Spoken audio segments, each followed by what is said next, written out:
Infidelity, corruption, and ambiguity have surfaced within the very epitome of supreme belief, the Roman Catholic Church. Following the death of His Holiness, a new pope must be chosen to lead this most exalted institution. Cardinal Lawrence, presented as the Vatican's de facto manager, is entrusted with the sacred duty of overseeing this divine transition. Through his eyes, we descend into the hidden chambers of the ostentatious Vatican, where these so-called men of God reveal their true colours, driven by a fervent lust for power and obsessed with ascending to the highest throne of belief. The cardinals unveil their hypocrisies, cloaked in piety but steeped in malice.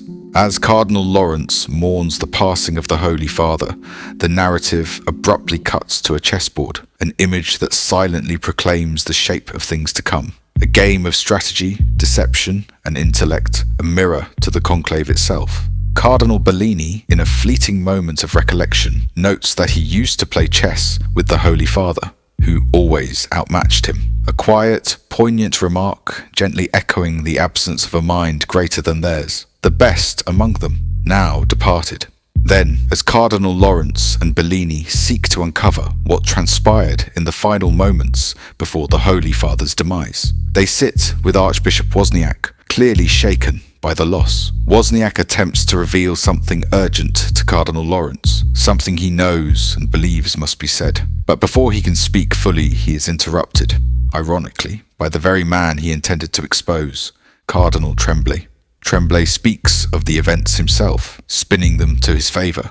Cardinal Bellini, as the camera cuts to his expression, quick to sense the cunning, silently registers the move. It says everything. And thus, with strategies akin to a real-life chess match already unfolding, before the Holy Father's body has even gone cold, we are ushered into the world of Cardinal Lawrence and his pivotal role in this politically driven conclave.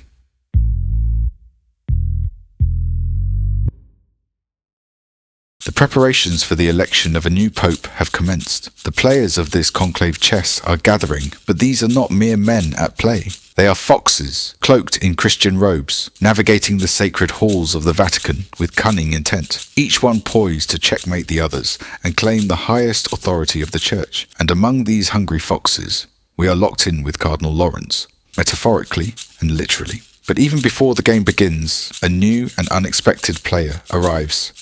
Cardinal Benítez. At the moment of his sudden entry, the first face we cut to is Cardinal Tremblay, his reaction betraying unease, laced with insecurity and concealed malice. In contrast, the competence of this new contender is conveyed not through words or exposition, but through a simple gesture, a prayer.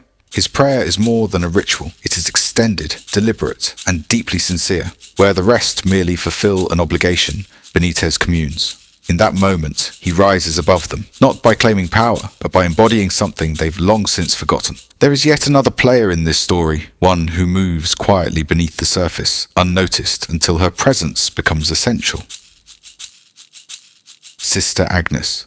Her role within the conclave is distant, nearly invisible, yet faintly unsettling in its stillness. She observes the political posturing and veiled rivalries unfolding around her with quiet clarity, fully aware of the covert dealings and ambitions that simmer beneath the surface of this theatre of faith. Yet she remains silent, not out of fear, but out of devotion, bound by the weight of tradition and the sacred duty of preserving the Church's sanctity. She watches from the margins, but when the moment demands it, she acts precisely. Like a sleeper cell awakened by necessity, she enters, fulfills her purpose, and slips quietly out the back door. As the election unfolds, the votes begin to tilt steadily in favour of Cardinal Adeyemi, positioning him as the most likely successor to the papal throne. But this ascent unsettles Cardinal Bellini, who harbours deep contempt for Adeyemi's regressive ideals, his unwavering allegiance to outdated doctrine, his resistance to modernity. Bellini sees in him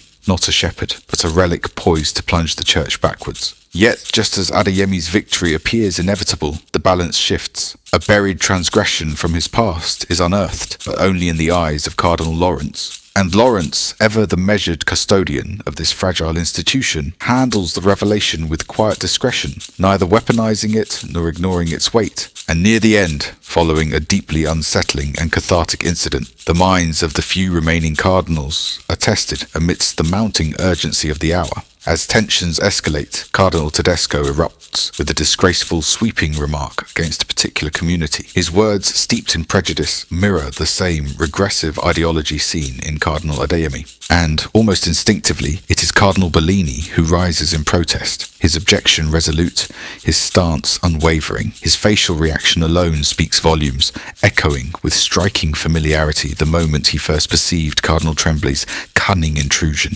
And amid all the calculated political manoeuvring, Cardinal Lawrence stands alone, like a lotus in the mud.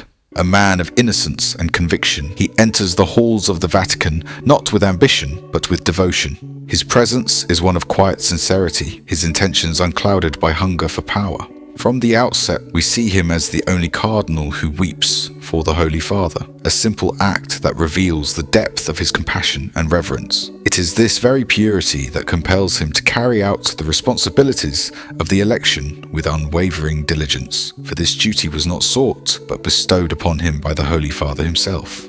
But as the cardinal's vicious plots and stained intentions begin to surface, Cardinal Lawrence is overcome with melancholy and quiet rage. He bears witness to a paradox of dirty politics and fiendish backstabbing unfolding within the very premises of belief and trust. And as the de facto manager of this sacred gathering, he finds himself caught between these hostilities, slowly being crushed beneath their weight.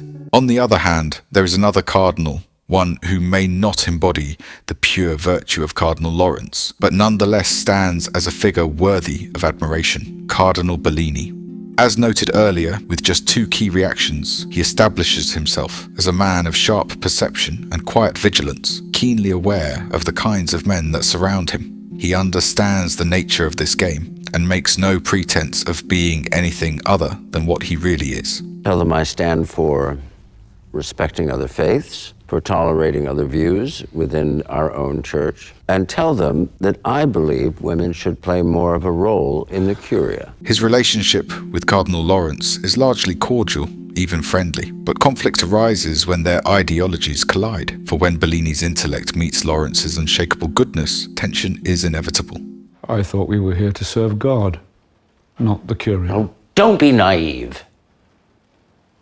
And thus, the tale of Conclave unveils a world steeped in hypocrisy and psychological brutality, where unholy deeds unfold within the holiest place on earth. It reveals a truth about human nature, that ill will is not confined to the godless or the devout. Whether cloaked in robes or cloaked in doubt, corruption can reside in any heart, staining even the symbols of peace and goodness. Yet, in this darkness, there remain those who stand apart, figures like Cardinal Lawrence and the discerning Bellini, who refuse to submit to such diabolical pursuits and stand unwavering against those driven by a sanguine lust for power and false glory. And Conclave underlined this world and its message with striking clarity.